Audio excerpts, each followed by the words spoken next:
Hi there, you're listening to the Conversations with Uncle Kevin podcast. This is a podcast that inspires dreamers to pursue their passions and inspire their journeys.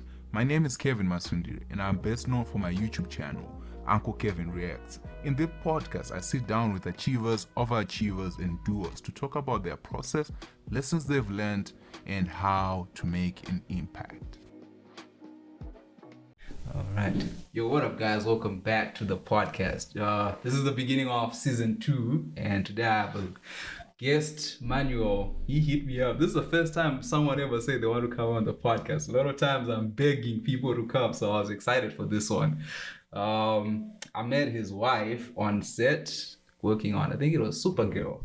And we had an interesting conversation about she's a vegan, I believe. Yes, she is. And yeah, she started educating me about animals. I was shocked. Like, I've never had such a conversation before, and it was interesting. And we spoke about Israel, spoke about a lot of things, and I felt there would be a lot of value in me actually bringing on the podcast and you guys, having a conversation with her, not just me learning, but everybody being open to it. And then out of nowhere, he hits me up. She says he wants to talk about immigration, voting. I was like, oh no, I wasn't ready for this. But I was prepared. So please introduce yourself. Of course. Look, my name is Manuel. I am from Mexico. I'm a proud Mexican, and sometimes being a proud Mexican carries a lot of stigma, because even with myself, I'm in a conflict between. Can you be really proud of where you're born? I mean, you cannot. You don't choose that, right? Yeah. It's always a saying, okay, oh, I'm a proud anything. And actually, it can lead a little bit to fascism. But anyway, being proud of where you're born, it's something complicated, right? To say, oh, you know what? I'm proud to be a man. Okay, well, did you choose to be a man? Yeah. You can choose how people can call you, and we can eventually talk to gender pronouns and everything. Yeah. But to be really a proud Mexican is something a little bit in my mind is still crossing, but I am a Mexican. Mm-hmm. I love my country. I miss my country. I was recently invited by CBC to talk a little bit about the immigrants and the fact that they cannot vote. Right. It's quite interesting. My stance is a little bit biased by the fact that I'm an immigrant here. However, I stated that even though it's a topic that I don't believe that immediately you should get the right to vote, but eventually you need to talk about these issues, right? I don't know if you're an immigrant as well here in Vancouver. You probably are. Yeah. Where exactly are you from? Zimbabwe. So imagine that. Yeah. Imagine that. So we're paying taxes. Mm-hmm. We are paying taxes when we're working. We are part of a community. We respect their community. We learn their laws. We know how to manage ourselves in a country that is not ours. But even if we're here for 3 years, we don't get a saying on who's going to rule over and who's going to make the rules for us, because we have to abide by those rules. Mm-hmm. So whenever, you're a part of a community right now, but you're not part of your country, people can say, oh, okay, but you have the right to vote in your country.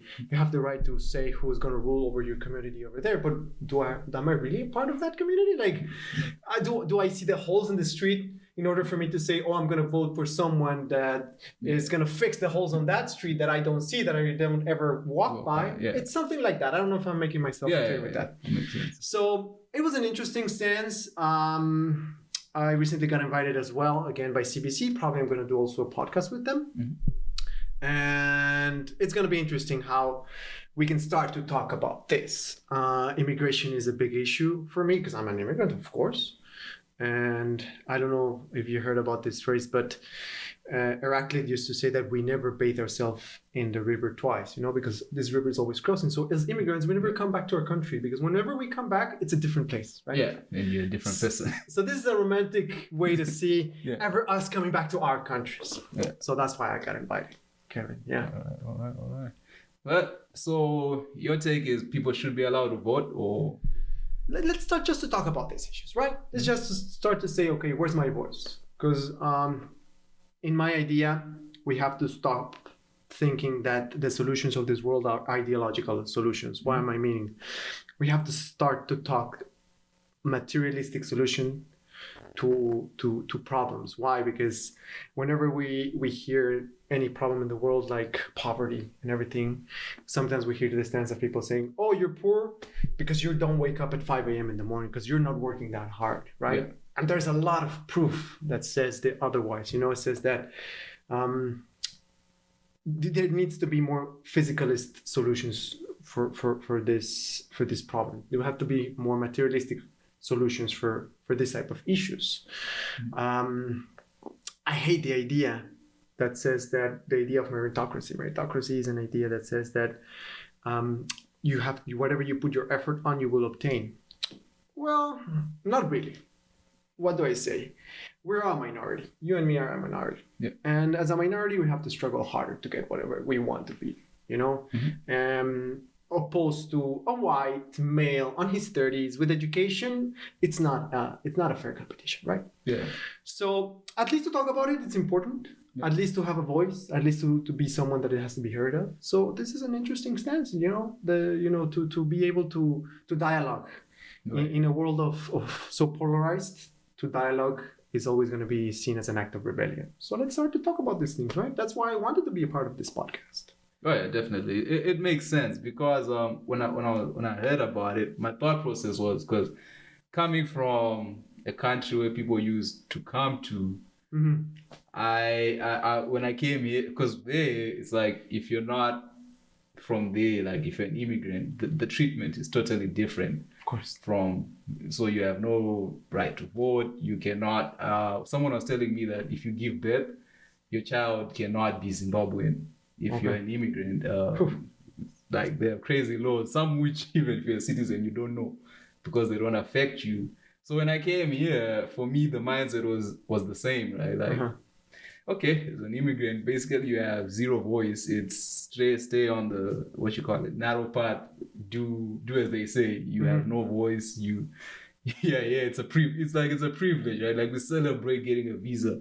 And then when you come here, it's like, okay, I'm not gonna, because you don't want to be sent out. But then when I heard you say the issue with the voting, it was like, oh yeah, because in most cases you see them, these politicians, when they're stating their case, they speak about immigration. Like we're going to do this for immigration, but it's like, well, where do the immigrants come in? Like, at what part do we play? Like, it's like humans are just numbers to people, right? Exactly.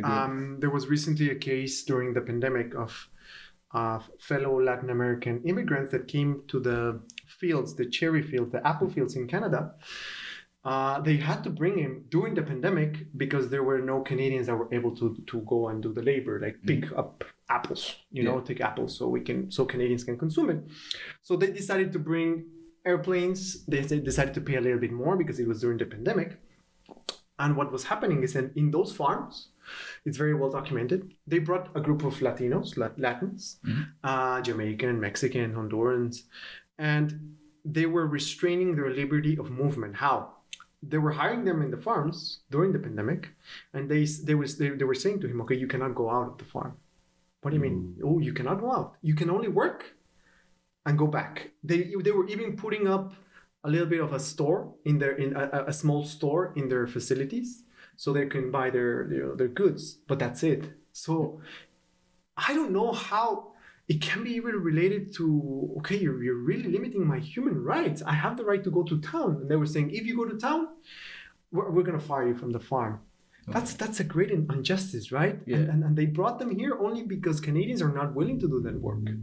Because if actually one of the farmers in the interview said, we tried to bring on Canadians to pick up apples here, but they were leaving after 3 weeks. It's a hard job. Yeah. It's jobs that Mexicans, Hondurans, Latin American people were able to do it because of their need to make some money. So imagine that. And who has their voice? Really, how can they say something? How could they, go and protest in the middle of the street? And actually someone will say, okay, you're right. They're limiting your movement because they were afraid of getting fired. They were afraid of going back to their country early and not make the money. So I believe that's a great injustice. So I mentioned it in my interview, and I think it as well. Politicians and Canadians, or even, I'm not talking about Canadians. I'm thinking about Canadians because I'm in Canada right now, which is my choice. but they see them as more as an instrumental value without an intrinsic value. No, it's instrumental is just, come do your work, shut up, and just go back. Yeah. That's sad, no? Well, I believe it's sad. Be grateful. Exactly. the big statement is always be grateful you're here. So it's like, wow. But, yeah, exactly. Yeah, I didn't know that was happening. In the pandemic, I remember, isn't everyone was locked down, and then they would say essential workers, grocery workers go to stores, and then when you go to the grocery stores, you're like, only people I see here are immigrants. I rarely see Canadian. I'm in Canada too, so it's like I really see. No, yeah. And it was like at that time, no one knew what to do with the pandemic. It's like, so you're gonna sacrifice these people and put their lives in danger, and then so it's interesting. Like what voice does the immigrant have? And on the other hand, if I look at it from a Canadian's perspective, for them it's, well, we welcomed you here. You're in our house. And we will treat you how we treat you. In a way, it's like also, be grateful you're here. So it's like two views, and I don't know who open up like for the other person, because I feel for Canadians as well, especially like politicians, they have to protect what's theirs, right? Like for us, we come in, they give us an opportunity which we take up, and these are the conditions, these are the rules, and for them it's more of how do we sustain what is there without these people. Because in most likely immigrants, the belief is they come in, they take and they leave. But in most cases, people who come here, it's like, no, because going back is going to be harder. Because once you leave, I don't know. I know about in my country, when you leave, if you go there after 1 year, everything is totally different. Completely, and your education, in a way, doesn't even work there. So it's like, that is a difficult situation that we find ourselves in. But I don't know what the solution can be. Definitely, like I said, to start to talk about it, and you're absolutely right. I was seeing some protests here in Canada. They were trying to protect the big tree. I saw it when I arrived to Canada a few months ago. There was a big protest. People were actually being arrested because they were protecting an environment, the tree. Mostly Canadians, and you can see them. I wonder what would happen if an immigrant come and say, oh, you know what? I also want to protect this part of the environment. I also want to protect these trees. So I'm gonna come here and protest and create a human chain like they were doing it. What was their fear behind the immigrant for them to able to even protest something like important as that? And I thought, immigrants will never do it because I'm afraid. I'm afraid as an immigrant to being detained and going back to my country. Even I am afraid. I'm a privileged guy. I'm not gonna lie. I'm a privileged guy. I grew up in privilege. But still, let's say an immigrant, like they come to pick up apples. If they say, okay, you know what? Trees are a very important issue for me. I'm going to go do a protest because that's a way to express myself, express my concerns. They don't even have a chance to protest. They don't even have the chance to have a voice, So even your values are limited by the place that you are in. So it is something very interesting. We have to talk to because in that part, I think I read something. I stand to be corrected. In the laws, it's like, as an immigrant, you cannot be arrested for anything. So the moment you are arrested, you violate the Immigration Act. Basically, you're deported. Exactly. So if you see, for me, like I remember last year, there was a lot of protests, some which affected me, but it's like, of course. you want to speak up, but then you look at the cost. It's like, do I really?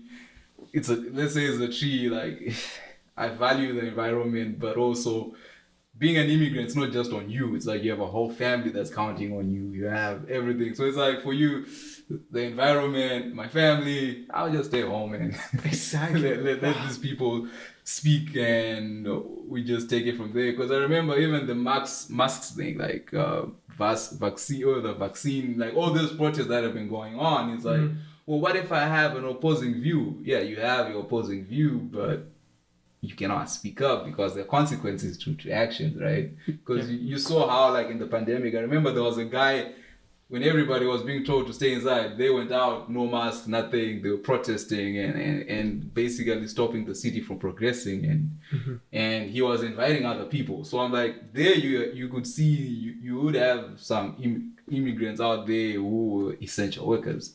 Exactly. These are the people that they're interacting with. It's not like they're protesting. They're protesting, but it's not that they're protesting against the government because politicians were hidden in the houses.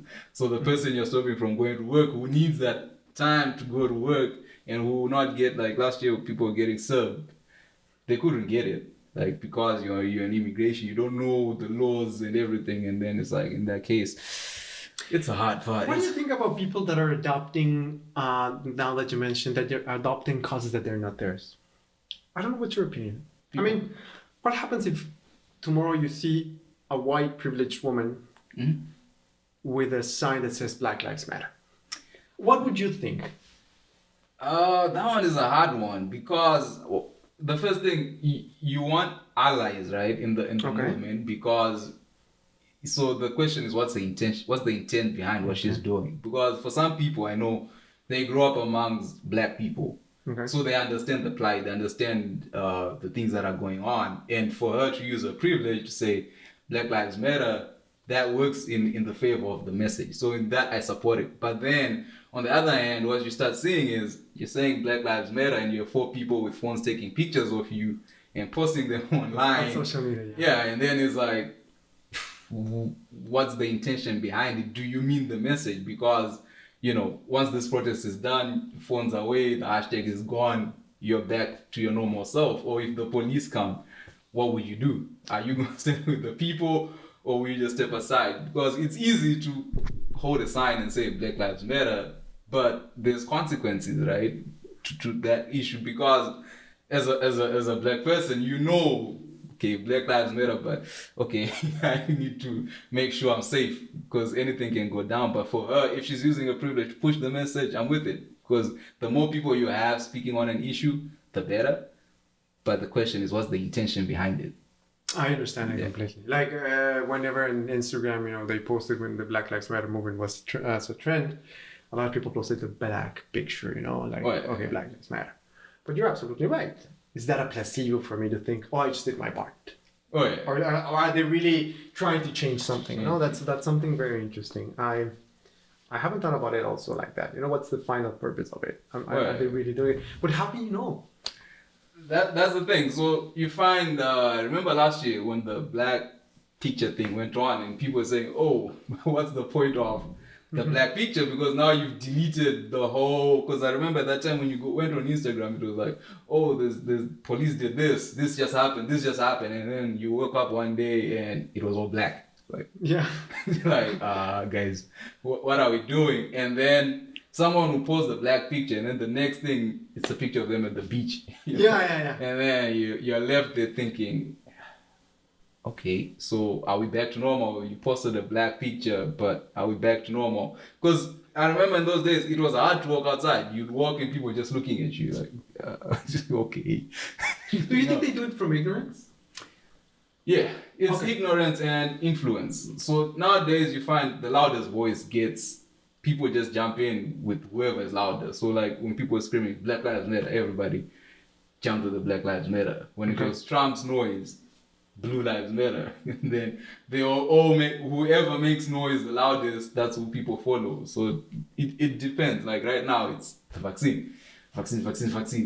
And then let someone else with a bigger voice come with an opposing view, the whole world follows. Because people, I think now, because of the algorithms and whatever, people just want the views and the clicks and the likes. But the question is, what's your intention behind it all?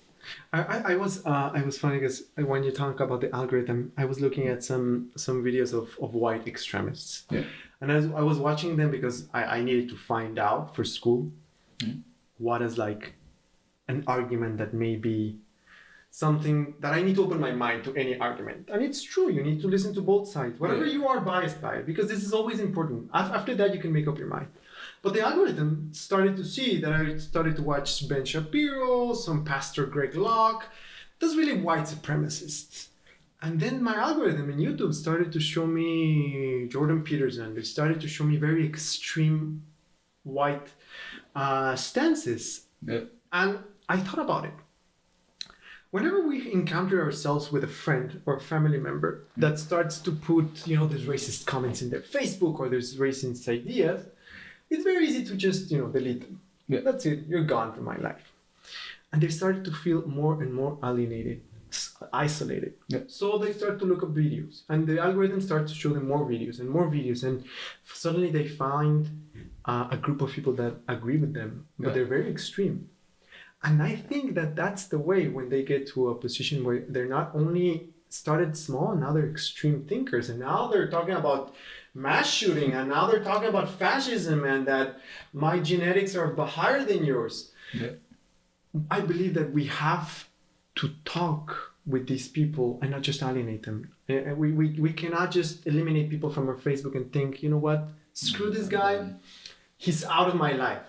I believe that we do need to at least address these issues with them. We have to be patient, and it's tough. Yeah. It's absolutely tough. I remember that I was working as a salesperson, and during Cinco de Mayo, which is nothing for Mexicans. Honestly, I'm going to say this. It's not our Independence Day, but people were congratulating me. Hey, congratulations on Cinco de Mayo. Man, I'm not even celebrating it. But like I said, they said it out of ignorance. Yeah. And I actually brought them and said, look, Cinco de Mayo is nothing for us, for Mexicans. Our Independence Day is September 16th. And I actually explained them a little bit of the history and said, oh, now I learned something. Oh, nice. So next time you see a Mexican, don't congratulate them on Cinco de Mayo. We don't celebrate them. Cinco de Mayo was born as out of merchant marketing idea and blah, blah, blah. But we should teach this. We should teach in order for us to progress as a society. That's what I believe. Yeah, that one is, I get it, and because I don't know the education system here in Canada or in the US, but I know like where I came from, the way we learned is like we learned the history of a lot of countries outside of our own. So you know the British history, you know the American history, you know, I don't know much about the Mexican history, but I know America, Germany. So you learn a lot about them that when you move, like you come in, you're not ignorant. But then for them, I don't know what's in the education system. Like as kids, how much they're taught. Because I remember speaking to someone, they're like, oh, Africa is a country. I was like, wait, what? and I couldn't, like, my brain couldn't process that. I'm like, how is it? So for you, it's like you're knowledgeable. And then now you have to empathize with someone because they don't know. Essentially, it's not even ignorance, they just don't know what they don't know, right? So it's the same with the single gem. I know that you just see you go on Instagram, hey, just want to say good day to everybody celebrating, and then this celebrity said it. Oh, I work with a Mexican guy at my workplace. Yeah. I want to say that Cinco de Mayo, not even 6% of Mexicans actually celebrate it or even consider it as a holiday. It's not even an official holiday in Mexico. I don't know if you know this. But you're absolutely right. Even my school. What? My school congratulated Mexicans on Cinco de Mayo, a university. So everybody was like, wait, what? We don't celebrate it. We celebrate it on September 16th. And I do have a bone to pick with schools because education, like you said, at the end of the day, it's a capitalist institution. They're there for the money. I am a post-capitalist. I believe that capitalism already served its purpose. So a school can be whatever it wants. An institution can be whatever they want. A corporation can be whatever they want as long as they're making money. That's the number one priority. So in education, that serves as well. I believe that many of the big schools, Ivy Leagues, will not do research that goes against capitalism because it's not in their structure. You know, how can you not be biased? How can you not pay for, let's say, an analysis of a new economic system if nobody would really build into this new system? They don't really care. They don't want to change it. So I don't know if you consider, what do you consider your school about? But like, what are you studying right now? No, I finished. I started global technology, and then my bachelor was in marketing. Speaking about marketing, I'm like, oh, okay. Oh yeah. I'm the capitalist. I know. It's amazing. Yeah, no, of course I understand. The art of capitalism, like, yeah, I know it in and out. I was laughing like when I saw it. Oh, he's a post-capitalist. Like, oh yeah. No, amazing. I do believe. I'm sorry. We have to stop with it ad hominem. Ad hominem is, taking the idea from someone. Stop attacking the human. Yeah, and accept the idea. The idea, or debate the idea. I do also have a bone to pick with marketing. I'm sorry. I'm sorry, Kevin. Yeah. It's always good to have, opposing ideas. Yeah. Marketing, I believe it's over-promise and under-deliver. That's my stance, but I have to, I'm telling you from my post-capitalist point of view, marketing serves an economic purpose. You're over-promising and under-delivering. With everything. And you can see it in any ad, a hamburger ad. Yeah. Are you excited to try this hamburger? When you get to the store, it's like 2 pieces of bun and, oh wow, I bought it. So what do you think? Give me your idea. Give me your thoughts. Give me your input. See, one of the challenges that I think I once wrote an article where I said the problem with marketing has been marketers, because the first department to be fired, let's say companies' profits are going down, is the marketing director, is the first person to go. And the problem has been marketers have not been able to define what they do, and defend it when it comes time for trouble. Because when you're being taught marketing, what marketing basically is there's you who has a problem, there's this company who has a solution to your problem. It's how do we meet them? And the company A, you pay for the company to make a profit, whilst your problem is being solved. A, I'm hungry. This company is food. What do you want? I want an apple straight from the farm. So it's the job of the marketer to make sure the farm to you, the apple comes to you without you losing anything, and everybody is satisfied. That's the basic of it. And then what happens when you start seeing ads and everything is then people coming in and saying, for companies is cut costs, maximize profit. How do we cut costs, maximize profit? That same apple, instead of taking it from a Canadian farm, we can take it from India, from Africa, cheaper. How? When we take it, we spray it, we do this. Mm-hmm. It comes, it's a lower cost, but you're still satisfied. Is it good for you? No. But from an ethics, from marketing, that's not supposed to happen. We're supposed to source from, say, Canada to make sure that it's the freshest thing. But then your challenge then becomes in an organization structure. So say McDonald's. They will look at their cost base and say, okay, if we were to feed you the most healthiest burger, you would have to pay, say, $30. But our customer is not willing to pay $30. They want to pay $3. Yeah. Okay, how do we meet that $3? And how do I still satisfy you to make sure you come to McDonald's? And then when it comes to advertising, I can be the ethical marketer and say, guys, this is bad for you, but come buy it. How many people will come buy it? None. And then it's, how do I communicate to you to say, you see? So that's where we come from, because now you cannot defend, because the basis of marketing is everything is about the customer. So in an organization, the person who speaks for the customer is the marketer, because they know their job is go find the problems, come tell the company what happens. Then there's the finance department. Finance is saying, okay, how much are we spending? What's our cost? What's everything? So that's where the thing is it's hard for a marketing person then to come to you and say, yeah, we know the ad is, but then we are competing as well, right? If McDonald's doesn't get you DQ, whoever, Burger King, we all want the same. You have $1 to spend. We all want that same dollar. So then you get lost in the ethics of it. So I understand. Like even when I was doing it, they teach you everything. Like this is how a human thinks. Like by talking to you, as you're saying, the algorithm, all those things is like they were in books. So it's like, okay, we know how to communicate to you. What stimulates you? What does this? Just by looking at someone's behavior, you're like, we can do it. But then I still have to meet because they call it a fiduciary duty to the shareholders, right? Mm-hmm. So it's like, who do I serve? As a marketer, my job is to serve the customer. But then I'm employed to make sure my shareholder eats money. He gets what he's putting in. So that's where it becomes tricky. And I don't know, you've seen many companies come up with different solutions of, especially with food, how we can do it. But the cost, it will still be high because the customer is not willing to spend.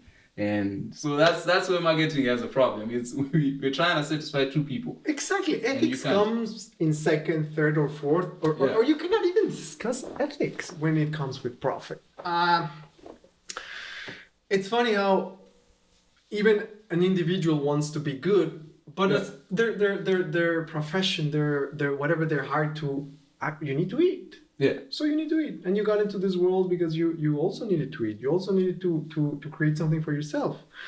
I don't blame the individuals. I think it has to be done with the system. Structural changes. That's definitely something. I cannot blame a company because a company, its own nature is to make money.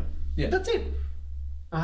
You cannot add ethics into a company, and you cannot blame, oh, you don't have any ethics, because in a capitalist system, companies cannot have ethics. That's the bottom line. You cannot blame them. There's like these feeding monsters that if they stop eating, they will die. That's it. So my idea is to start to talk about, post-capitalism. What can we do? What can we change? Many people will say, oh, you're a post-capitalist, but you have an iPhone or you have a phone. What's up with that? Mm-hmm. That's a very weak argument, I believe. It's like, slaves not able to talk bad about the owner. Of course not. Of course not. You're taking you're taking the juices of the system, making it work for yourself, but you have to start to discuss about this thing. And I understand, of course, the back ethics about it. And whenever you presented an idea that says, okay, but this is the ethical thing to do, nobody will actually give you a shot about being ethical. They will pay for as less as they have to get to the same idea, but to the same purpose. And many companies, that's what they do. If a country stops giving me these tax breaks, I'll just go move to another country that will allow me. I don't know if you heard about this thing about the nets in the Chinese cell phone companies. Did you know that they're nets in the Chinese companies, so people don't commit suicide inside of them? You never heard of this? No. It's true. You Google it. Okay. There are Chinese people making cell phones, and they had to put nets, so people don't commit suicide. People are actually taking selfies in these companies because they exist. We have to know about this because it's like, wow, you can value a human life like that. It's horrible. And we did. I remember when I was in school, we studied Nike, like their sweatshops and stuff, and it's like from the company's perspective, like there's a reason you're paying $1 for someone to make something you'd pay $20 in America to make, right? And we need to talk about it. But then as well, you have to look at the problem is also I believe the consumer at the end of the day also has a problem because people know this stuff. They know, let's say Nike was doing this, but then for Nike, but they're still buying. So for them, as long as it doesn't affect their bottom dollar, they don't do anything. Apple, their sales keep year in, year out. It keeps flowing. And this information has been brought out. Like, the way they make the iPhone, it's not ethical. And they're literally like designed in California, made in China. It's like, but the iPhone 13 just came out. Watch the sales. And I don't know if you know this, but 100% of the technology that was developed for cell phones was used by public money. Public money funded the development of these phones. But then they're selling them privately. It's like they're taking money. The government, the US government is giving incentives. They're giving money to Apple, to any cellular company. They're giving money for them to develop this communication devices. Yeah. And then they're selling them private. So there's something wrong. there has to be something wrong. And what the point that you said about consumerism is a big issue. I saw recently in an ecology class that I have is that if you compare the footprint of of a young man in India, it has a smaller footprint than a dog in the United States. Yes, it's true. So a dog in the United States, a middle-sized dog in the United States, has a higher carbon footprint than a young person in India. What does that tell you about consumerism? The United States is a big consumer. Yeah. We are becoming, Kevin. I don't know if you noticed when you moved into Canada and maybe a little bit of your experience about consuming stuff. I don't know if it's changed, if you're adapting to it or how it was for you. For me, no, I didn't change because my it's not a problem. It's a solution. I studied marketing, so for me, a lot of times I know these things they're not necessary. It's like when I see the new iPhone, but it's the same thing, guys. It's literally the same thing. Nothing has changed. Until, let's say, I know the iPhone, they switched it, iPhone 10. But from iPhone 10 to iPhone 13, there was no change. If you listen to what they're saying, yes, it's faster, it's this. Okay, next year, it's faster, it's the best we've made, right? So when I came here, every time I'm in a shop, Nah, like it's very hard to like sell me something, but I do understand that when I see my friends buying, I'm like, oh, they got you. Yeah, I can see how they got you. It works, and yeah. So for me, spending hasn't changed because of that. Because I understand like the tactics and the games that they use, like how sales. I always laugh at Black Friday, like. What is this? But I'm like, it's a genius from a marketing perspective. Like, whoever came up with this is genius. But from a customer's perspective, I'm like, if you're not gonna get me that way, I don't need to buy 10 jeans in November. Do you remember the last time they got you? For sales. That you said something that you purchased and you said, "Oh, I shouldn't have." Apple, I know they get me every time. Cause like most of the products that I use are Apple. So I recently like bought a computer which was a Dell. I switched to that one because it was cheaper. And then when I was using it, I was just like, there's something missing. So Okay. I need to go back. And then when I went back, you pay a premium price, but then when you're using it, like, it's the same thing. It was the same thing, but it's just the communication, the constant communication that Apple brings when you use their product is like everywhere you go. Oh, the new Apple event, this. But yeah, I would say like from a branding, Apple now has me. And the treatment that I got from Dell, I didn't like it to the extent of where Apple does it. And then it's like when you think of it, like, I studied everything. Yeah. It's like, oh my god. But yeah, those guys, Apple, I know they're good. They're good at their job. Once they get you and once they start to speak to you, it's like, Imagine someone that is developing right now the algorithm. We talked about it before. Yeah. Somebody actually had to do the programming into this algorithm. Oh, yeah. How to sell a product to someone. Yep. Imagine if you're programming this algorithm and in the next 5 years, you buy something that you didn't need. It's like you forced yourself from 5 years before to sell you something that you don't need. Yeah. And I have to ask you something. Yeah. What do you think about? I know you mentioned also Apple. Steve Jobs. Mm-hmm. What do you think about Elon Musk being the new super Tony Stark kind of Steve Jobs hero? So Elon Musk is one of my favorite entrepreneurs because of his backstory. He was born in South Africa. South Africa is like next to Zimbabwe. Okay. So that story was always motivational for me. How he came to Canada as a kid because he had a dream, right? Mm-hmm. He comes to Canada, he goes to the US, builds PayPal, switches to Tesla, So for me, he's someone I've always looked up to, and his ideas, some of them have always made sense to me, like how he always says like stop having wishful thinking and focus on first principles, and how he always says life is not about solving problems, it's about creating ideas and moving forward. So I've always liked him. Now with the power that he has, it's something where like, okay, I don't understand it because I've never been in his position. One point I remember he said something and then the price of Bitcoin goes up. He comes and says something else, the price of Bitcoin goes down. Like, he could go to jail for that. That. What he did was, I believe he's a marketer. Yeah. Huge marketer.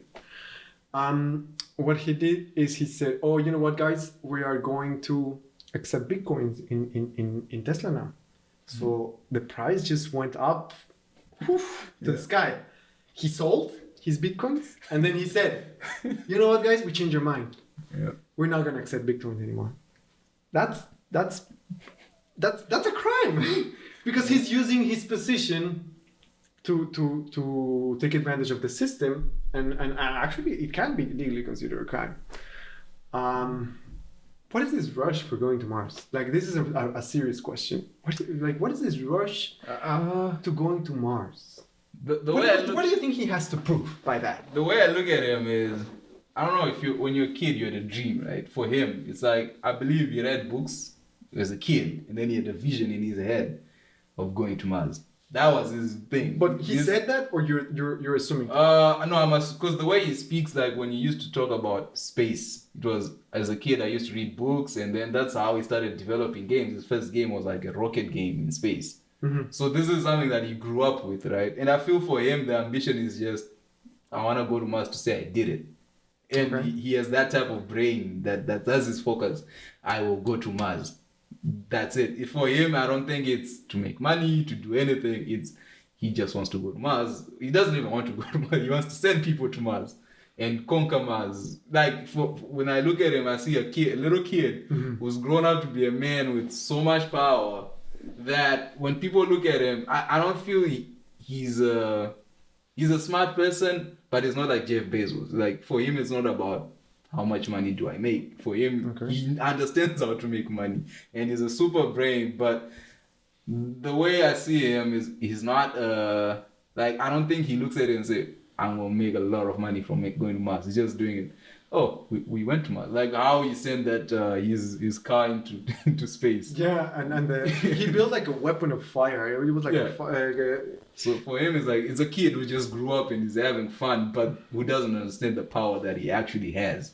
There is a German philosopher that says, Schopenhauer, that says that the two greatest disappointments in your life is not getting what you want and actually getting what you want. Yeah. When we achieve something, let's say a degree, I want to study psychology, and I came to Canada to study psychology. What will happen if at the end of my journey, after 4 or 6 years that I'll be studying, I get actually the paper that says that I'm a psychologist now? Many people go through that disappointment to say, oh, I got it. Wow, this is something that I really didn't want it. And then they come back and they go back into their life and say, wow, all this effort that I put on, it was for nothing. And I suffered. Yeah. What do you want? Why do you think you want what you want? Me. For me, the goal has always been to end poverty in Africa. Like, end poverty in Africa. Poverty. If my name goes down for anything, because I've seen the pain people go through. Elon Musk can take care of that with half of his fortune. You know that, right? Yeah, but he said it's he decides not to do it. Yeah, he said it's someone's problem to solve. I was like, okay. He woke up today deciding, you know what? Half of my company could solve poverty in Africa, but he doesn't know not to do it. Yeah. What do you think about that? It used to bother me because, like, in my country, we have billionaires. Like, I was like, we have them, they're there, and they help as much as they can. But you know, when you're a billionaire and people are down here, it's a long distance. And seeing the pain that I saw, it always bothered me. Like, I'm like, how even like corruption in my country is massive. I'm like, I get it, you want to steal, but spend your money on, because when you see a kid dying from hunger, it's like, guys, what are we doing? Those are things that really hurt me. So when I look at Elon Musk, I'm like, and then he does his charity work that they call charity, but then it's just people taking money from those places. Like I see Bill Gates, he tries, he helped with polio and stuff, but then for them, it's not something that impacts them. They've never probably seen, and when they see, they take pictures. I'm like, you're taking pictures. When you're done, this kid's life continues, right? And I grew up around these kids. Like, they would take us from our schools to say, oh, you think you're not privileged? Let's show you how privileged you are. So when I saw them, I was like, either I can sit, cry about it, or A, do the same thing that they did. But if I do become a billionaire, I'm not trying to go to Mars. My goal is just to make sure these kids, at least you don't die from hunger. Like, you can die from, I don't know, car accident, but please not hunger of all the things in the world that person can die from. So yeah, when I see I understand them. For them, it's not a problem. Elon Musk, he left South Africa when he was a kid. He came to Canada. He went to America. All they see now is, and he's a white dude. You cannot hide that. And so the privilege is there. How many times will you want to start a company and someone just gives you what they did for Tesla, millions of dollars to start a company? If I wanted to start a company, I'd be like, no. There's this fashion of educationism that you brought up, is that people say, oh, the way to solve poverty is through education. That's the way. Oh my God.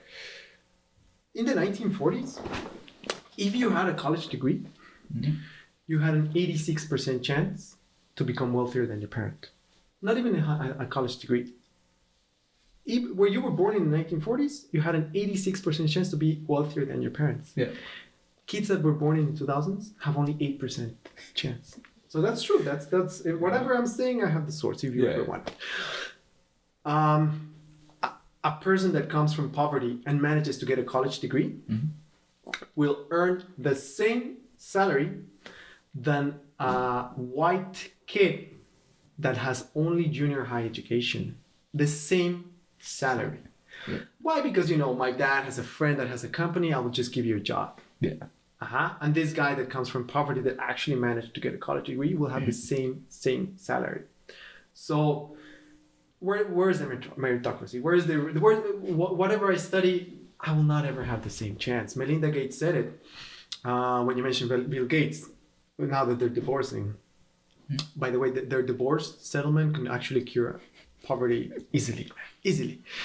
She said about child labor, she said, you know what? It's a good thing for child labor because that's the way that they learn experiences. Oh my God. I was like, what?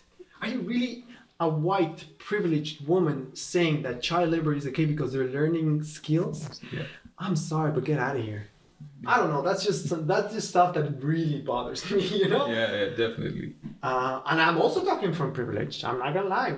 The reason that we are here, Kevin, is because we had privilege. Yeah. Honestly, even in our small, minority situation, we had privilege. Right. We cannot say that everything that I built on myself, because when you start to deconstruct all the steps in your life and how you got there, you'll find out that eventually it was privilege. Yeah.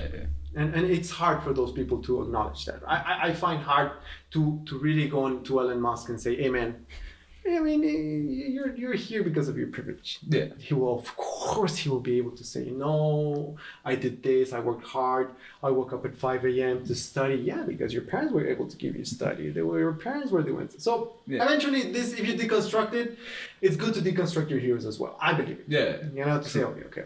This is just a person, and it's okay. It's nothing against this person. It's just recognizing what are the position of privilege. Mm-hmm. But I just wanted to say. It's fascinating because I remember Mark Zuckerberg. He made a speech once. I think he was at Harvard, where he was saying he wanted to help like people from Africa. In his speech, what he said was he started Facebook, dropped out, and built it. And he's like, I could not have done it without the support of my parents. And I know this at the same time, if a kid who's not from privilege started Facebook and wanted to drop out just to focus on it, they would not have built Facebook.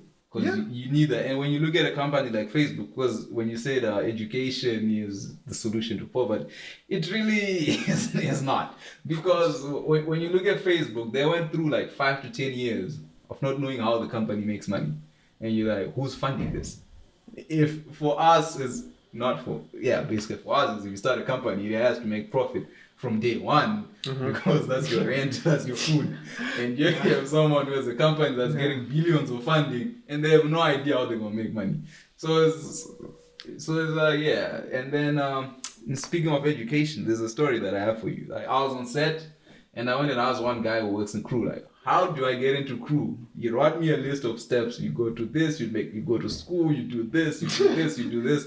I was like, okay, fine. And then I was speaking to another girl. She was like, so young, and she was working in crew. I'm like, how did you get in? She's like, oh, my uncle gave me a phone number to call, and they were like, come to work tomorrow.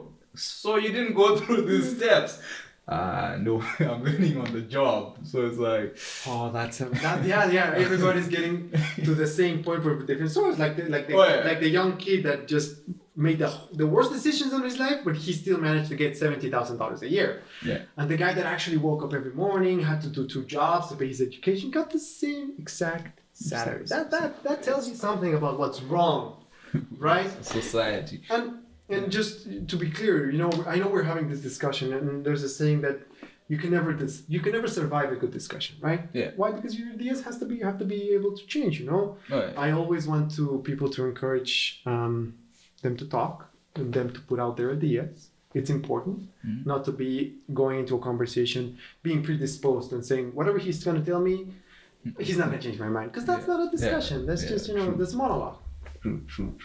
All right, you said you're studying psychology. Why psychology?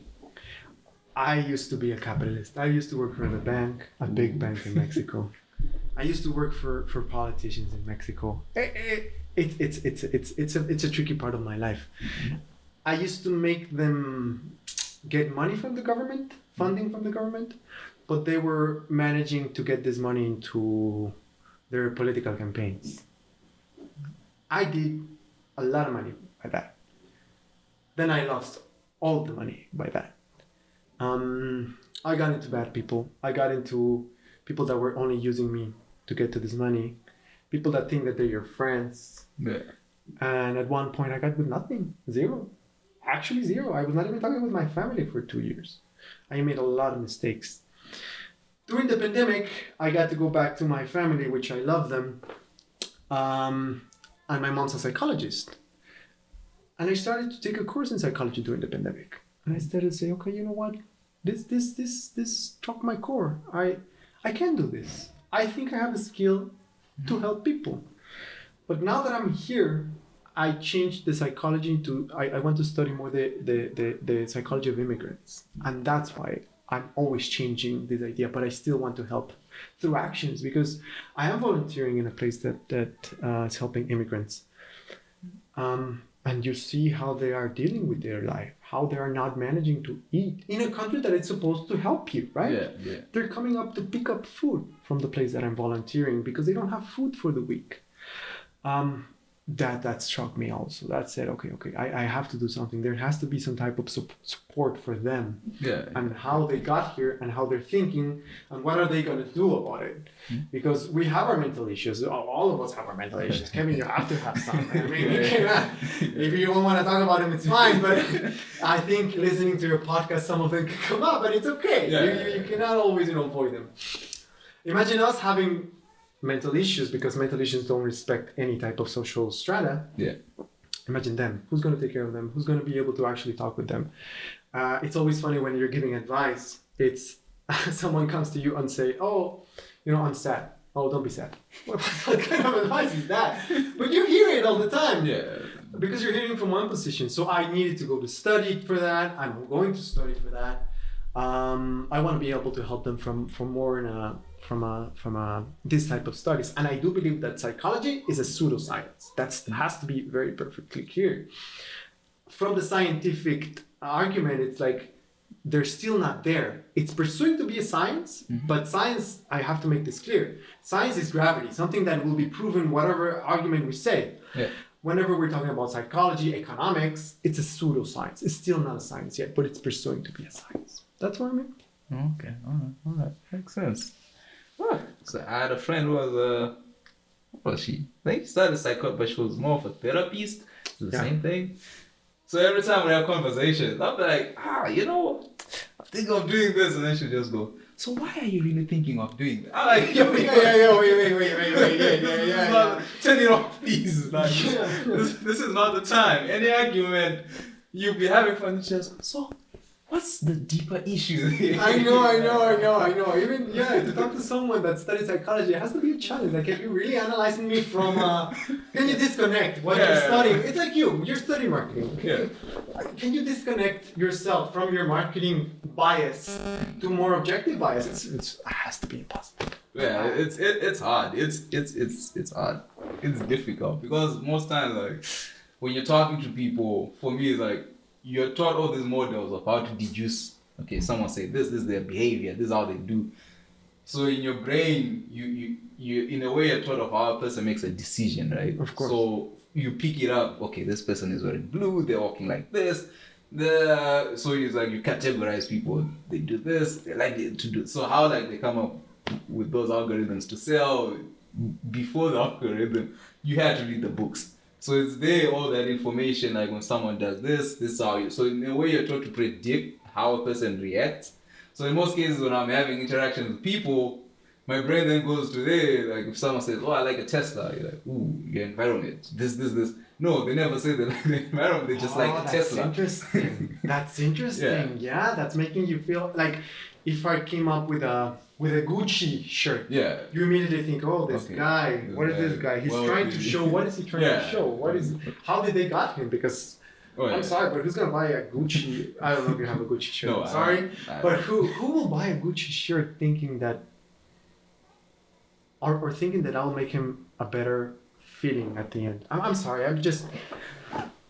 Well, how would you see someone? I see it a lot in Canada. No, nothing against them, but a lot of Asians that are dressed from the top to the bottom with expensive brands. They're like, they must have like $20,000 on them in clothes. What do you think about these guys? For that, I'm stuck in two worlds. So I see it from my perspective to where I think, what makes you buy $1,000 t-shirt? And then from the other thing is, I've never had $1,000 worth of your money.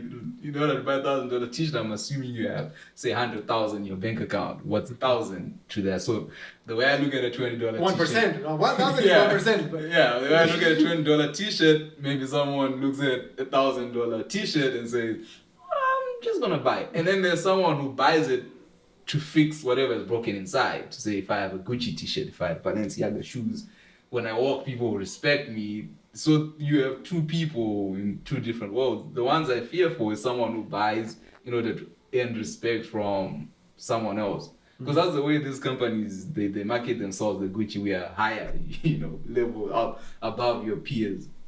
Those are the people I fear for. But if, what's Gucci to Bill Gates? Like, in that field, it's like, I don't know. So in most cases, like when I do see them, like around Vancouver, my assumption just goes, okay, they have money, because it makes no sense. Can you judge someone by the way that they're dressed? Can you judge someone by the watch that they're wearing? Like you do it? Then you're predisposing a conversation. No, I don't. Because in most cases, one thing I've learned, I don't even know these luxury brands. Like my friend was telling me watches, like there's the Patek Philippe. If you put it there, I don't know what that is. But I was telling me like, when you have wealth, your watch, your shoes, everything talks to people. And for me, I just come from the mindset, I have to talk to you to know, because a lot of times I've been disappointed by rich people. Like someone will have a lot of money, then you have a conversation with them. I don't know how you're rich, but so it's like for me, it's more of I judge someone by their mindset. Like, where's your brain at? What are you thoughtful for the things that you're doing? Because if you're born into riches and you just buy, let's say the Gucci thing, you just bought a Gucci because it looks nice and you liked it. That's different from someone who says, in order for you to respect me, I need to be wearing Gucci. Like, the mindset is different. So that's way for us to say, if I was to judge people, that's why I get it. Like, where's your mindset? And can my mind and yours, can we have a conversation? Because if you are into materialistic things, I cannot converse because I don't understand it. Like, I cannot, for a t-shirt is a t-shirt to me, as long as you're wearing something. So if you're like, Gucci, yeah, I'm sorry, I'm not the one. I have no idea. During my career in Mexico, I remember that I encountered a lot of people, and some of them, when I saw them, I used to think, oh my God, he's wearing a Patek Philippe, like a watch. Oh my God, he's wearing like the Hermes belt. And after a couple of interactions and we became friends, I noticed that all of that was fake. They used to buy fake from China. Yeah. I went to China and I bought myself some fake watches. Wow, they really look the same. Yeah. Unless you take them out and you carry them and say, okay, this is a fake one. But whenever you see it in someone else, you see them, they're really fake. But what are they trying to prove? I don't have anything against this fake thing. Yeah. I actually don't have anything against them. Yeah. Of course, the company will have, but it's funny how you want to pretend to be something that you really are not. Yeah. So this is something that happens every day, and I think will happen continually. Oh yeah, that falls down under branding, because I feel like I read the book by 50 Cent, where he says perception matters. So people are always like, in as much as we don't want to agree, is everywhere you go, people are always judging you. Fake it till you make it. Yeah. Man. So people that's where it comes from. Like, people are just trying to create the image. If I'm not there, this is who I am. This is who I want to be. So I will have the fake Petit Philippe until I can afford it. Mm-hmm. Or for me, I'd rather buy it if I can afford it, like when I'm there, but still with my mindset, it's always going to be, I still have images of poor people that 50,000 in a watch. I know I can send, 1,000 kids to school. In my country, fees is like $500 for university. So wow. So and I'm like, do I really want this $50,000 watch, or do I want to help? Because I don't know. One day I think I'll take people just to show them what I've seen. Like, I saw this growing up, because where we used to live when I was growing up is, so the way they build it is, you have this mid-income suburb, and then you have the poorest people ever on the next. So it's like you saw it with your own eyes. They'll come into our neighborhood looking for food. Like, I'll do anything for you. And then as a kid growing up, I didn't understand what I was saying. As an adult, it's like, oh, these people actually don't know there's a way out. Like, you can work, save your money, do something. But then even for the poor people, it's like, I need to work to go buy the nice things so people respect. But then it's like, you need to help them in a way. So for me, when it comes then to like 50,000, even when I buy anything, I'm always thinking like, when was the last time you went back to your town? I came here in 2018. That was the last time. So every time, by the time I talk to my mom, like, okay, it always brings me back. Or even online, you know how we had elections 2018, I think, as well, or 2020, like on the 1st of August. Yeah, one of those days. They had elections and they were showing videos. People were being shot in the streets. You're like, yo, like, so all that image, it never leaves me. Even when I'm here, my friend is into the whole Balenciaga thing. When I'm with him, I'm like, my guy, no. No. This really, like, oof, because he's your friend, right? Yeah. Like, it actually raises a question, and happened to me. Why is this guy my friend? Like, I'm not saying that, yeah, of course. But in my case, I started to notice that the people that were surrounding me, making these horrible decisions, these horrible assertions, publicly they were speaking about helping people, but in the background they were doing cocaine and hiring prostitutes. And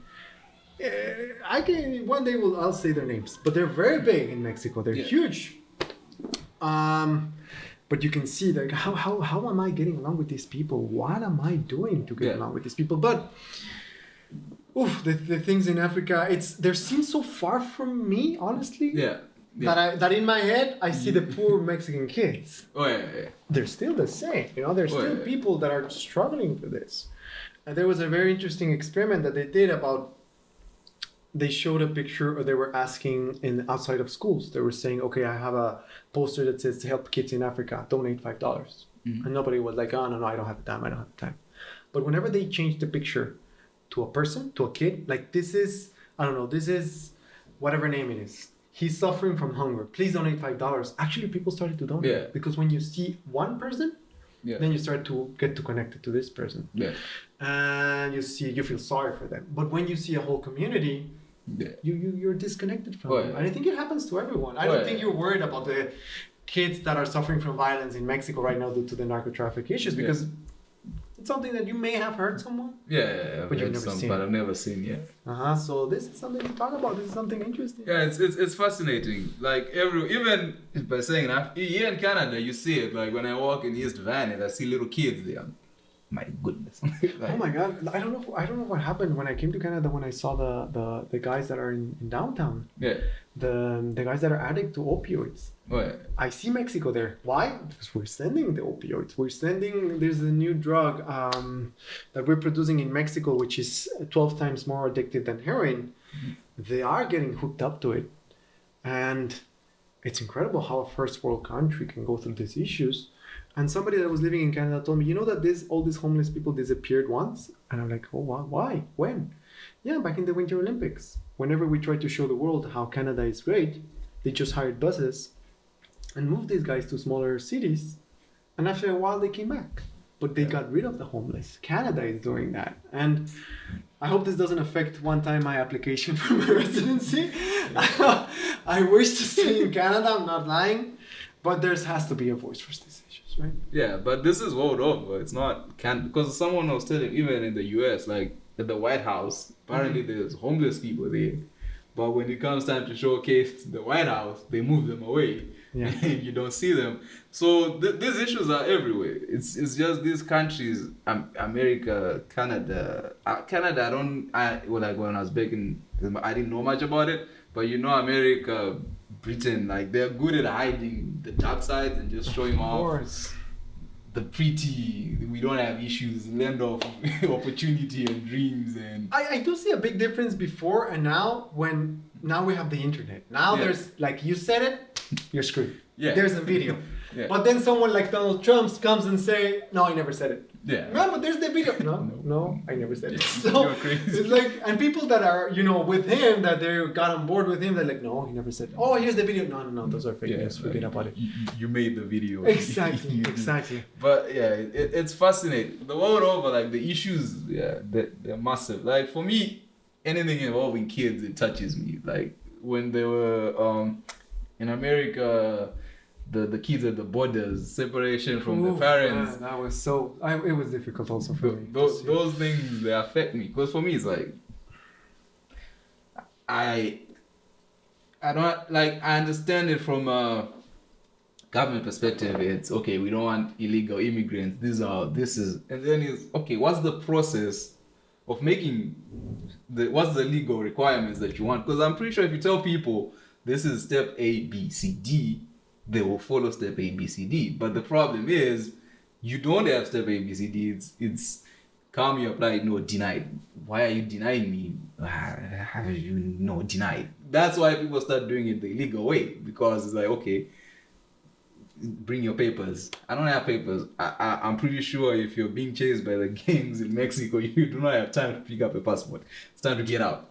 And then I come to the border and you're like, denied. What do I have to do to come through? Oh, you need a passport. Well, if I go back there, they'll kill me. Like, can we have a conversation? And then and my other problem is, I know it's gonna get me in trouble. With soldiers and police and these people work for the government. It's like, you are a human being. You need to make a decision. You cannot just say, oh, my superior say no. Like, you can see the pain, because someone had to take that child and put them in the cage, right? Yeah. Like, what are you doing what's going on in your mind when you're picking up a kid and throwing them in a cage? Like, that person, it was my job. Huh? You can relate it to Nazism. I remember that there was this guy that was, even the trials of him were very popular in the 1960s when they caught him, and he was saying, oh, I did the logistics of how killing Jews because it was my job. It was only a job that I was doing. How can you separate your actions from your values? Yeah. And I also, it reminds me of the experiment when they put 12 people and they said to them, okay, 6 of you are going to be prisoners and 6 of them are you going to be guards. I don't know if you heard of this experiment. It was a dynamic of power. So 6 of them were prisoners, 6 of them were inmates, like in a prison. Yeah. And it was just a psychological experiment. I think it's the Stanford experiment. That's how it's called. It was in Stanford, the United States. And you started to see the abusive position that some people actually got when they were the guards. And then they inverted the position, the roles. There was even more violence because they were adopting a role, like you said, the guards. Yeah. I remember that I saw a documentary of guards in the border that were cutting the water jugs in the desert. If the border police was coming across some water jugs that humanitarians were leaving there for people that were crossing the desert, to get to the United States, these guys, we were cutting them on purpose so they didn't have water. Yeah. Their job is not that. Their job is to stop people. Yes, I understand that, but how? So imagine someone that is crossing the desert to follow the American dream, and they walk 5 hours, 6 hours in the hot sun, and they find a water jug and they see it from far. You get there, you pick it up, and it's cut by someone. Whew, that strikes a little bit of a core, right? Yeah. And yeah, it happened to me as well. I mean, they're immigrants, they're Mexicans. I have to say, I have a soft heart for immigrants. I'm Latino immigrants. I'm sorry, I'm Latino, and I do have a soft heart. Oh yeah. It's. I feel the pain. Like I've seen, how in movies they try to show it. You're like, if it's this and this is just acting. Yeah. This is for me. It's always this is someone's real life, and yes. What affects me most. I know, like from my marketing, we talk things in numbers, 10%, 20%. Like, guys, these numbers, these are real people. Yes. We have 10,000 kids in cages. It's like, think about it. Like, when you look at a baby walking next to you, like, 10,000 of those little people. And the problem is the 3 years old, 5 years old. Some of them feel like, who's your mom? They don't know. Yeah. I don't know if you saw this, but it was in the news. A kid that was detained for more than 1 year in a detention center in the border, and they brought him back to his mom. He didn't recognize his mom. Yeah. Whew. That imagine for the mom. I mean, he was afraid of the mom because he didn't know this lady. Yeah. He was separated in a cage for 1 year. For 1 year. They're deporting people that have been in the United States for over 25 years. I don't know if you know this, but families that are already established in the country, they've already had kids. The kids went to the army. Mm-hmm. It's a real case.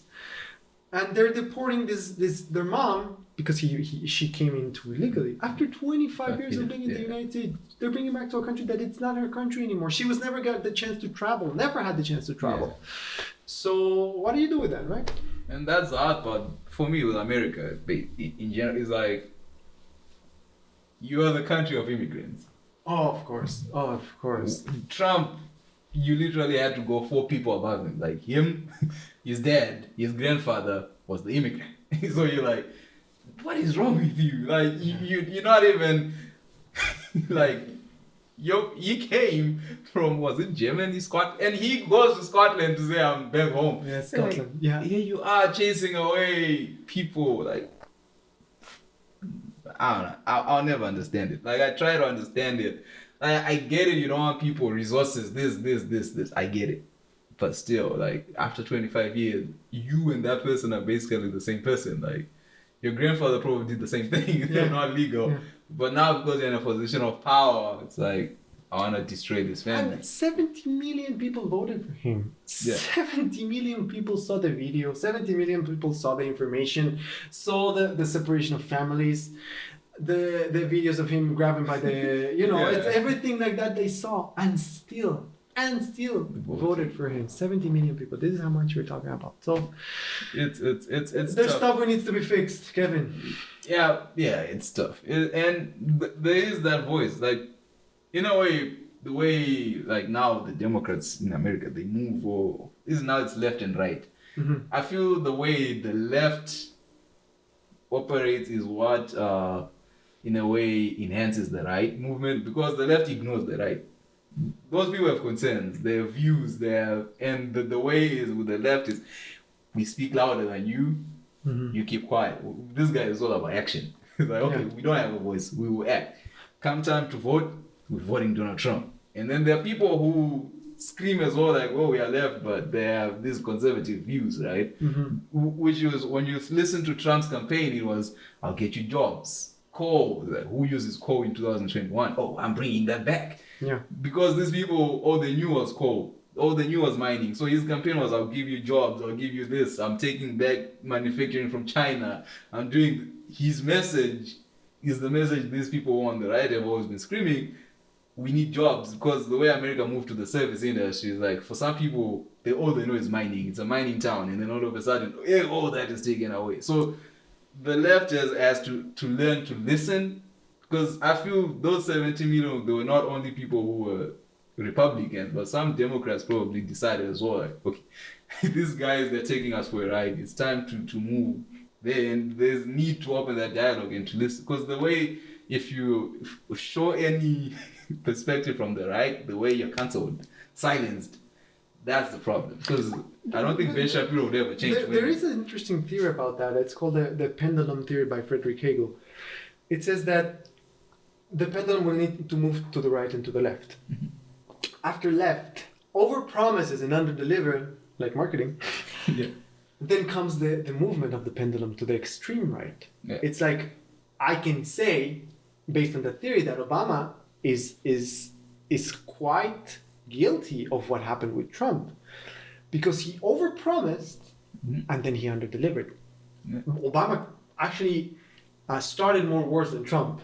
Yeah. So the left in the United States is not really left. They're still selling guns. They're still managing to get into this populist idea of easy solution to big problems. And when he underdelivers, people say, okay, I did a mistake. I don't want a politician anymore.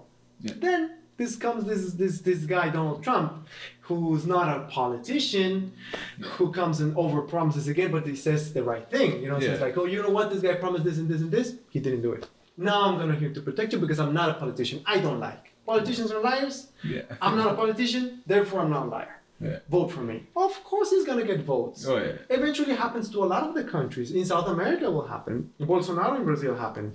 It is extreme right of people, because it's normal. If you overpromise and underdeliver, then people are going to get tired of you. Oh, yeah. I don't know if it's going to happen to Canada, but it could. It could. Justin Trudeau, I don't know how he's doing, but I think he's a left with quotes. But he's still, not getting through. I see a lot of the ads. I don't know if you see them in Canada. It says F Trudeau, and they put the flag in the instead of the U of Canada, and people can get tired of it. I don't know if you agree with this. With this movement of power, right? Power, yeah. Because with Canada, I feel like it's weird. Like their system is weird. In America, you can tell it's left or right. Yeah. Democrat, Republican. Here, I remember I used to listen to the conservative leader. And these arguments for me, it was like, this is what's going on. Like, I remember one time he goes in the parliament, he says Trudeau is eating chocolate. I'm like, my guy, of all the things you can say at this serious moment is Justin Trudeau is eating a chocolate in parliament. Like, how serious are you? And this is supposed to be the conservatives. I cannot imagine the Republicans standing up and saying in the House, oh, this stupid thing, like to make a joke or anything about it. And from there, it was hard for me to take the conservatives here seriously from anything that they do. But there's an interesting experiment. We need to learn how to vote. They did an experiment a few years ago. I don't remember which country. I think it was the UK. They started to ask people, oh, who are you going to vote? Left or right? Oh, I'm going to vote for left. Okay, perfect. Then they put the ideas of a politician, and they said, okay, what do you agree on most of these issues? And they started to say, oh, I agree with this, and this, and this. 70% of the time, it was not who they were going to vote for. It was actually the opposite. Yeah. So, because we're learning how to vote through marketing. Yeah. We're learning how to vote through these strategies, through the algorithm. Algorithm, I know they can destroy democracies. That's what happened mainly with Donald Trump, which is scary now, but they silenced him. But that's something that we can talk about later. But it's how we don't know how to vote. We even know, like I said, 70% of the chance it was actually someone else. We were going to vote for this guy, but he was not matching my values, my ideas, my morals, what I think are my morals. Yeah. So that's an interesting experiment to know about, right? Yeah. Yeah, that's fascinating. Yeah, marketing.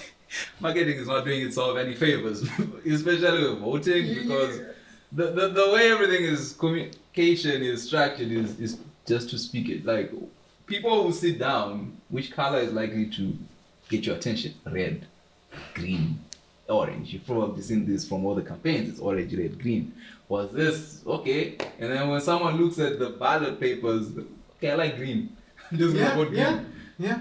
Did you read what they're going to do? Okay, that's too much brain power. I don't want to process whatever the ideas that people have. I don't care. Like with Trudeau, I remember his campaign. He's young. He's liberal. He's charming. He's charming. His father was in power. So you knew he was going to win regardless. But now I think this is the third election since I've been here. So as I said, the Canadian system, I don't understand it. Because I think last year there were elections again. This year there's elections. Next year there will be, I have no idea how it works. I tried keeping up. I gave up. Whoever's in power, I'm like, oh, please. But I know America. With America, it's what you say, the pendulum swing and stuff. That affects them a lot over promise and the deal. But then with Canada, it's like, what's the promise? Yeah. And what's not the promise? It's like everything. Yeah, it feels like everything is just smooth, perfect. There's no complaints. Like people say F Trudeau, but for what? He wants me to be vaccinated. Is that a problem? Exactly. Like it's like the problems here, like. You don't really have problems. And then when you look at America, there are real problems. People are unemployed. Like, you cannot joke about it. If you're Obama, I get it. You're sending people to wars. These are real families with kids being sent to wars, and mothers don't want that. And then when you look at Canada, it's like, are you who? Exactly. So you see, that's why I say, like, here things are a bit weird and different to where I don't understand what the problems really are. It's like a lot of problems are the drug issues, and then it's like, okay. Immigration issues, immigration policies. Yeah, immigration policies, but then the immigrants do not have a voice in this. Exactly. It changes tomorrow, it's changed. Come, we come. Go out, we go out. And it's funny that you said it, because for Canadians, it's always going to be white or black. It's either you're against or in favor. Yeah. And it polarizes. It polarizes this argument of immigration. It polarizes in favor, actually, the vaccine. Joe Biden just came out with an interview and said, you know what, get vaccinated. Because right now, this is a pandemic of the unvaccinated. It may be true. And at the end of his statement, he said, even Fox News got vaccinated. And it's true. Fox News, who was attacking the vaccine, constantly saying no vaccine passport, nothing like this. Yeah. And then they quietly got vaccinated. Quietly, they have a policy inside of Fox News that says that you have to be vaccinated in order for you to stay and work with us. They have some kind of vaccine passport. Of course, all the Fox News, it was very funny to see all the Fox News hosts saying, no, but this guy is attacking us because blah, blah, blah. But they never denied it because it was actually true. Yeah. Like I think that's what's going to happen for people that are unvaccinated here in Canada. They're just going to be quietly getting vaccine because they will feel alienated. They will start to feel, oh my God, I cannot go to a bar with my friends because I don't have a vaccine. So I better go get vaccinated. I'm still going to post on Facebook my rants. I'm still going to say, but quietly I'm going to get my vaccine passport because, of course, I think that's what happened. What do you think about that? That's are you in favor or against? I'm in the middle. Because it's always good to be. Because the thing is with the vaccine, with the corona as well, it's something where the information is that comes out is wrong. I felt they should have employed a marketer to communicate for them because a lot of information comes out. This is the vaccine, it's an experiment. Does it solve my problem? No, it doesn't. So how is the vaccine? Well, we don't know. And then it's like, if you don't know, why should I get it? Well, it helps. How does it help me? I don't know. See, just get it. Yeah. Just get it. No, And I agree with you. why am I getting it? Oh, it's an experiment. Oh, you're experimenting on me? So the communication, if there got someone to say, okay, this is what we know. This is how this thing will help. This is this fact. If people question you, this is how you answer the question. What does this thing do to me? What are the long-term effects? I'm pretty sure that way people would have said, okay, I'll get the vaccine or not. Because all people want to know is if I get the vaccine, it's over-promising and under-deliver again. But that's but that's for, I don't know if you can see a good purpose, but yeah, of course. Yeah. I understand you 100%. That's using marketing in the favor of I don't know, the greatest good. I don't know. Yeah, no, it's like if you look at HIV and AIDS, right? People are told use protection. Yeah. It works 6%? 97, yeah. 97%. When you see the box, it's like, oh, God, damn it, 3 out of 100 are actually. This is what, and they tell you, in a way, this is what can happen. We're not saying it's 100%, but it's still in the box.